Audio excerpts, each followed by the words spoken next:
Hello दोस्तों, veterans नमस्कार। मैं दीवान सिंह। मैं आपको बताना चाहूँगा कि ये वीडियो मैंने सबसे पहले 7 बजे नहीं, मैंने 9 बजे डाला था और शिकायत आने लगी कि इस वीडियो में आवाज़ प्रॉपर नहीं आ रही है। इसलिए मुझे वो वीडियो डिलीट करना पड़ा और ये पुनः इसको डाल रहा हूँ मैं। अब आपको मैं बताना चाहूँगा कि ये बहुत इंपॉर्टेंट वीडियो है और इससे पहले वाला वीडियो जिसने भी देखा होगा वो इस वीडियो को और अच्छी तरह से समझ पाएगा। और मैंने आपको बताया था पहले वाली वीडियो में कि आपके जो केस की सुनवाई है वही 97 नंबर पे है बी की लिस्ट में। डेली लिस्ट में आएगा या नहीं आएगा उसका कोई गारंटी नहीं है। अब दोस्तों, दो बात बिल्कुल साफ सुथरी हो चुकी हैं। हमारे पास रेगुलेशन है, इम्प्लीमेंट नहीं हुआ है। कोर्ट का काम है केवल और केवल कि यदि कोई लॉ है या कोई रेगुलेशन है उस पर अमल नहीं हुआ है उस पर अमल कराए। कोर्ट का काम बिल्कुल नहीं है कि वो आपके लिए रेगुलेशन बनवाए। इनका जो सिनॉप्सिस गया हुआ है उसमें वो रेगुलेशन बनवा रहे हैं, न कि वो रेगुलेशन के बारे में कह रहे हैं कि हमारे पास एक सशक्त पेंशन अपडेशन का रेगुलेशन है, वो लागू हो चुका है, बीच में रोक दिया है, उसको नहीं लागू किया जा रहा है और पता नहीं क्या क्या बकवास। अब दो चीज आपको क्लियर हो गई। पेंशन फंड से हमें कोई भी लेना देना नहीं है। वो काम है केवल और केवल बैंकों का। रेगुलेशन 7 बताता है, रेगुलेशन 11 बताता है और पेंशन अपडेशन अब क्लियर हो चुका है कि 35/1 केवल और केवल पेंशन अपडेशन के लिए है और 2 बार उसका पेंशन अपडेशन हुआ है। दोस्तों, अब इन्होंने जो सिनॉप्सिस बनाया,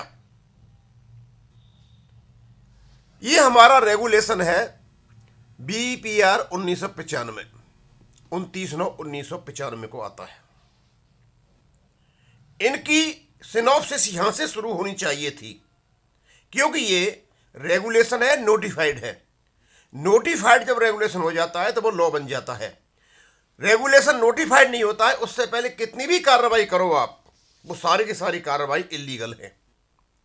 नोटिफिकेशन से पहले ये कहते हैं कि इस IBA के एक लेटर के माध्यम से जो 17/10/94 को निकाला गया था और उसका बेस था 26/3/1994 का एग्रीमेंट, उन्होंने 1/1/1986 से 31/10/1987 के पेंशनर्स का अपडेशन कर दिया बिना नोटिफिकेशन के और उनसे पेंशन ऑप्शन भी ले लिया। दोनों के दोनों काम अल्ट्रा वायरस और इलीगल है, वॉइड है, इनवैलिड है, कर नहीं सकते। इसी चीज का जिक्र इन लोगों ने सिनॉप्सिस में किया है। यदि अननोटिफाइड चीज को तुम अपने सिनॉप्सिस में डालोगे और उसके सबूत बनाओगे अपडेशन का, तो भैया आपका तो भगवान ही रखवाला है।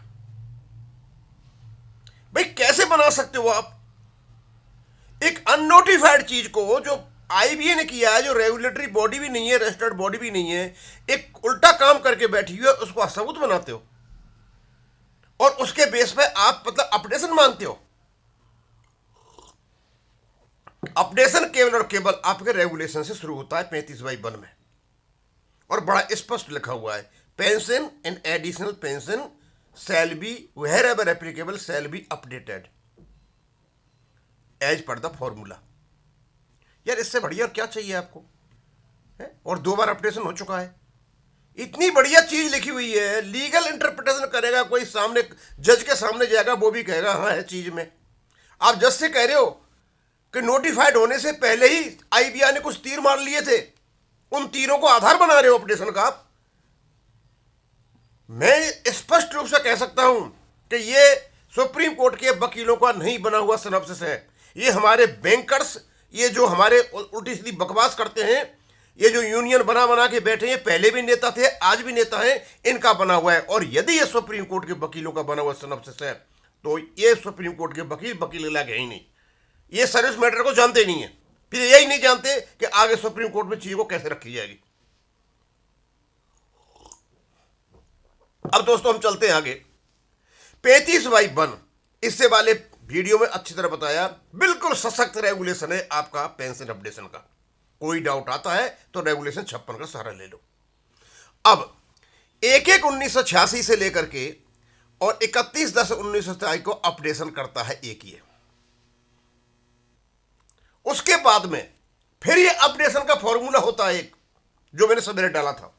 दूसरी बार ऑफिसर्स का 1994 में करता है, एम्प्लॉयज का भी करता है। ये 2 बार अपडेशन हुआ है आपका। अपडेशन तभी तो होगा जब आपको अपडेशन का कोई रेगुलेशन होगा। जब 2 बार अपडेशन हो चुका है, इन्हें रोक दिया है।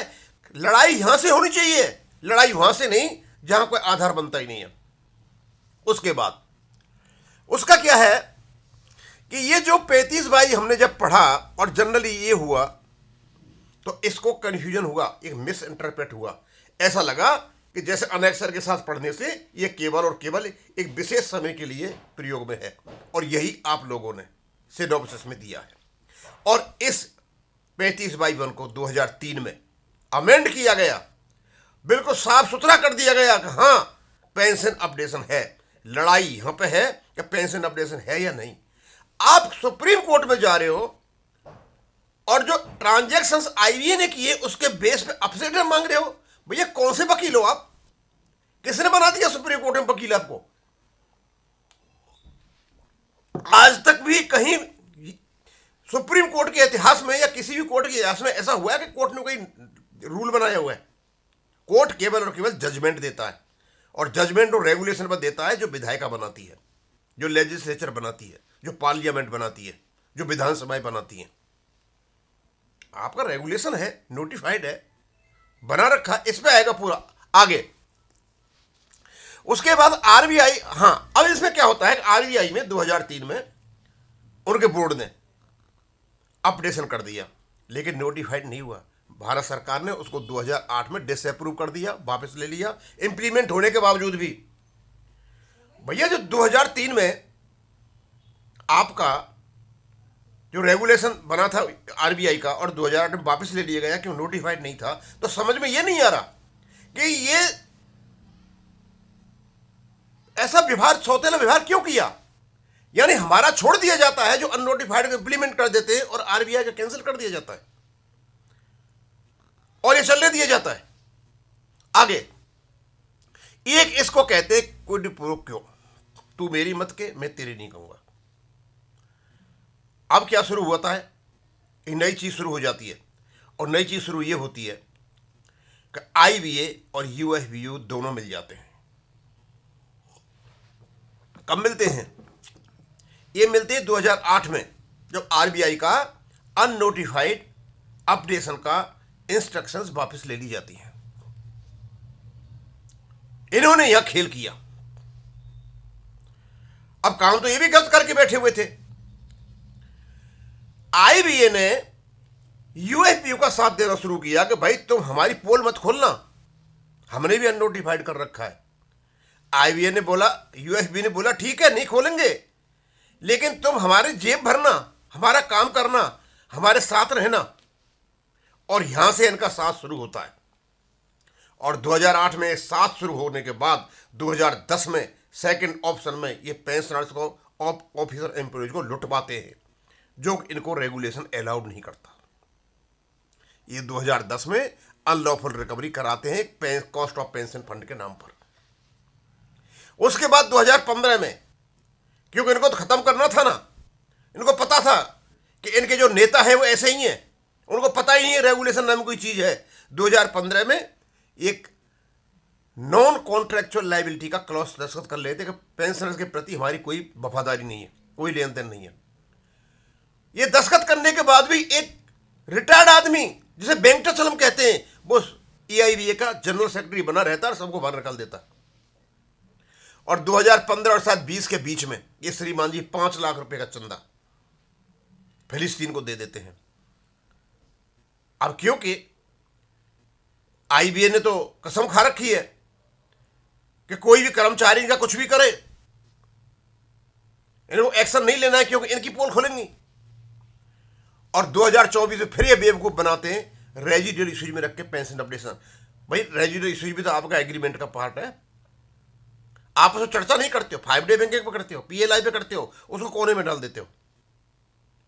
ये जितनी भी गतिविधि हो रही है, ये सारी की सारी क्विड प्रो क्यो, तू तेरी मत के मैं तेरी नहीं कहूंगा। दोस्तों, बड़ा स्पष्ट रूप से बता देता हूं मैं कि आज तक के इतिहास में किसी भी कोर्ट ने कोई विधान नहीं बनाया। जो विधान पार्लियामेंट में या लेजिस्लेटिव असेंबली में बनते हैं उनका इंटरप्रिटेशन किया है। हमारा रेगुलेशन है, इस रेगुलेशन का इंटरप्रिटेशन माननीय सुप्रीम कोर्ट को करना है कि यह रेगुलेशन आपको पेंशन अपडेशन देता कि नहीं देता है। लेकिन इसका तो जिक्र ही नहीं है, फालतू बकवासें आ रही हैं उसमें।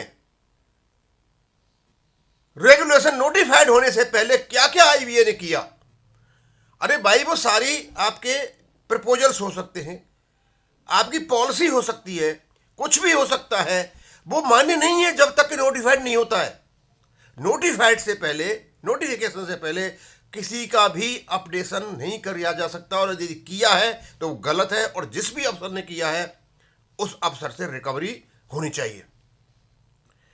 यह अब बहुत बड़ा हो जाएगा, इसको मैं यहीं खत्म करूंगा। थैंक यू, धन्यवाद।